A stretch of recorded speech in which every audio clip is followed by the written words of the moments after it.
சென்னையில் பிரபல ஹோட்டலின் உணவில் புழு இருந்ததாக புகார் அளிக்கப்பட்டுள்ளது.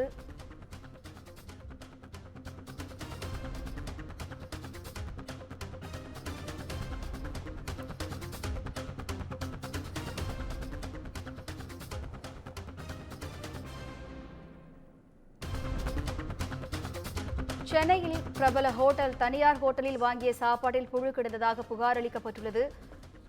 இது தொடர்பான கூடுதல் விவரங்களை செய்தியாளர் சுப்பிரமணியன் வழங்க கேட்கலாம். வணக்கம் சுப்பிரமணியன், கூடுதல் விவரங்கள் என்ன பதிவு பண்ணுங்க. சென்னை மேடவாக்கம் பகுதியை சேர்ந்தவர் பாலசுந்தர். இவர் நேற்று ஸ்விக்கி ஆன்லைன் மூலமாக சாப்பாடு ஒன்றை பள்ளிக்கரணை ரேடியல் சாலையில் உள்ள அடையார் ஆனந்த பவனில் ஆர்டர் செய்து வைக்கிறார். ஆர்டர் செய்தது மூலம் ஸ்விக்கி மூலமாக டெலிவரி நபர் மூலமாக உணவு வீட்டிற்கு வந்திருக்கிறது. அந்த உணவு பார்சலை திறந்து பார்த்தபோது சாப்பாட்டில் பூச்சி இருந்தது தெரிய வந்தது. உடனடியாக அவர் ஸ்விக்கியில் புகார் அளித்திருந்தார்.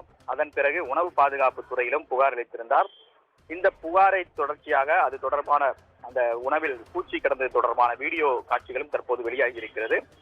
இது தொடர்பாக அவர் அடையாறு ஆனந்த பவனிலும் அவர் புகார் அளித்திருந்தார்.